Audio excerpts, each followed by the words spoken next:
Hi, today we are talking about boutique guitars and we are here at Heirlooms Music in Singapore, and we've got Andre here who's really knowledgeable about boutique guitars. He's going to be sharing more about what is a boutique guitar and why a boutique guitar might be the guitar for you. Okay, so first off, what is boutique and what's a boutique guitar? Okay, so boutique guitars are essentially guitars that are handmade by master luthiers or master builders. So it's one guy, he goes out to find his woods, builds a guitar by hand, Right. and these guys build only a few guitars a year, and there's a lot of attention to detail. And I do want us to have some guitars to look at and not just talk about boutique guitars. So I'm just going to grab this one over here. Okay, so who is the master luthier who built this one? This is Johnston. We personally know him. Very, very nice man. His guitars are very, very intimate sounding. So beautiful balance to his tone, great separation between the lows, mids, and highs. And just a very beautiful songwriter's recording artist type of guitar. Right, let's take a So listen. this one's very special because it won Best Guitar of the Year in Guitar Magazine some years ago, and he was Okay. kind enough to let us have it. So this is the exact piece you're holding in your hands. So yeah, like you said, it sounds really mellow. Sounds really... Balanced, intimate. It's like a warm hug. Yeah, exactly. So a boutique guitar like this, what sets it apart from something that is more factory made? Okay, so boutique means a lot more attention to detail, the way it's constructed, the way the neck joint is done, the glues, the seams are all much cleaner seams and everything. Some factory manufactured guitars you can see like glue on the seam and some imperfections, right? But with boutique, because there's a lot more attention to details, these builders pay attention to those things. And also, what you don't see, which is internally, the bracing of the guitar. So that's the internal structure that holds the guitar in place and also keeps the structural integrity, because there's a lot of tension going on there, right? Yeah. So the structural integrity keeps the guitar in place, the top doesn't bend or warp, and also it allows it to resonate. So there's different methods, and it's basically engineering. So these guys are engineers, or these people are engineers, and they have different methods of constructing the bracing which holds the structural integrity of the top. Okay, so we're talking about the bracing and internal structure and structural integrity of the guitar, right? So this is basically the soundboard, which is the top of the guitar. So bracing, this is an X bracing that Martin uses, right? This is the bridge plate. So this is the bit that's below the bridge. All right, so the bridge pins will go in here, right? Correct. Okay. Then we've got other bracings here, and one here and then the sound port as well. So this is absolutely necessary to maintain the structural integrity of the top, because the top is actually quite thin. If you look at it, it's quite a thin piece of wood. Yeah. So when it's sustaining that amount of tension, that amount of force coming from the strings, the top could lift, it could belly, it could bend and warp. So this bracing keeps the structure of the top in place. So as I said earlier, different builders have different methods in how they construct this bracing. Completely different. Some have honeycomb bracing, some have all sorts of weird. So this is the Martin traditional X bracing. Correct. Right. Yeah. But for the boutique instruments that we have here, they may use something different. Yes. But it serves generally the same purpose. The same purpose. Helping the guitar not implode on itself. Yes. One example is, this is a standard bracing, right? Yeah. This is different, slightly different. Wow, It's using the same kind of bracing, but you see that it's scalloped. Bits of the wood is shaved off. What does this do?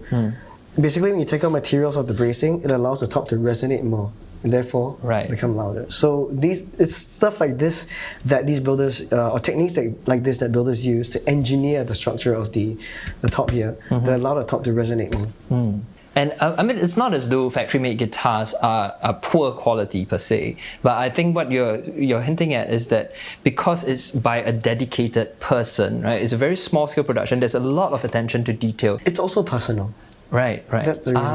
Okay. Because it's so personal, there is this attention to detail. You want the guitar to come out beautifully, and some of these builders, it's so personal to them that they actually want to know who holds the guitar in the end. Right. All right. So, that's what makes it so different from a mass-produced guitar. So I'm going to play something on this beautiful Brock guitar so that we can take a listen.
feel like there's a warm hug from Brock Johnston. Yeah. All right, so this is a really, really good example of a really meticulously crafted piece of work, piece of art that is a boutique guitar. And we've got others here, and we're gonna talk more about what makes a boutique guitar with this next example. So, who made this guitar? Okay, this is by a builder named Bourgeois. Right. French name, but American. You can see it's a very small size. Women would love this because it's a very small size and they tend to like smaller guitars. But I love small guitars. Yeah, a lot of women tend to like smaller guitars. I like small guitars as well. But yeah, this is an old size. It's called an old custom. Really small guitar, but huge sound. Right. So it's made of a spruce top. The back and sides made of Brazilian rosewood. Wow, okay. Look at that grain. It's delicious. That's how I would describe it. Beautiful, delicious, okay. Wouldn't want to eat that, but yeah. So it's got some nice swirl in the grain, which is very typical of Brazilian rosewood. And Brazilian rosewood is a rare find because it's protected. Right. So Brazilian rosewood, you wouldn't really find that on your average typical guitar, right? No. Because it's such limited quantities because there are laws in place to protect the trees. Correct. Since 1970. Okay. So am I right to say that perhaps these kind of exotic tone woods are more reserved? You would find them more in boutique instruments rather than mass-produced factory-made instruments? Exotic tone woods, yes, you would find them in mostly handcrafted guitars, but Brazilian rosewood is even more exotic, I would say, because it's been protected since 1970. So Brazilian rosewood guitars are typically found in vintage guitars, typically up to 1960s, and any other guitar produced after has been reused from old furniture that's made of Brazilian rosewood. Right, right. Okay, now let's give this guitar a listen. It's a small guitar, but it has a huge sound. That's really true. Look at that.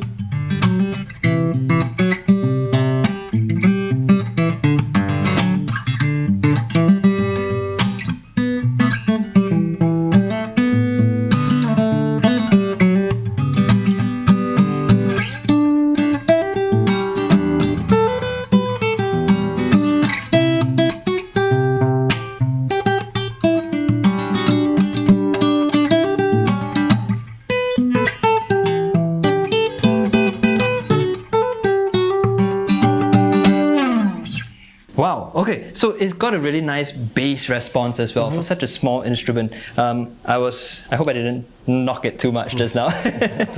All right, so I do wanted to ask you, just because these guitars, these boutique guitars, are made by a single builder and they spend a long time building them, that doesn't mean that they can charge a high price for it or it's necessarily boutique, because I could spend a long time doing a guitar, but these are master builders, right? There's a reason why these guitars that you have here are reputable and they are actually so beautiful. You said the key word is reputation. Reputation. So these builders have built a name for themselves. Right, right. They don't just build guitars, they built a name.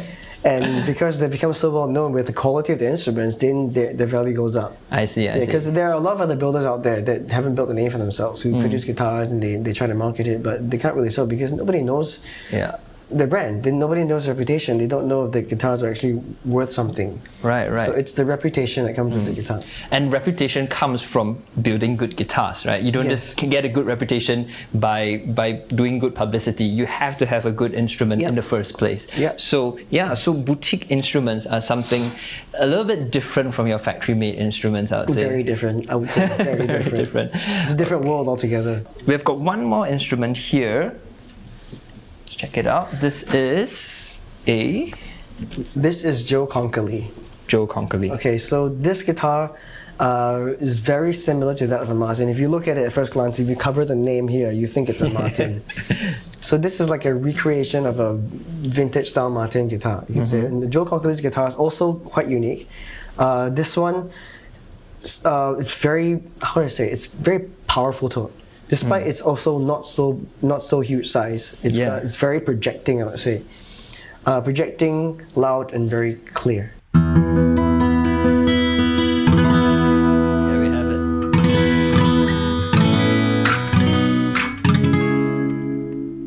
Alright, and what woods are in this guitar? So very simple woods actually. It's actually a spruce top and a mahogany backside. Oh, Typical okay, of your Martin Yeah. 0018. And sometimes simple gets the job done, and just because it's not an exotic tone wood doesn't mean it's any inferior of an instrument. Exactly. Again, it's down to the construction. Right. All right, let's give this guitar a little spin here.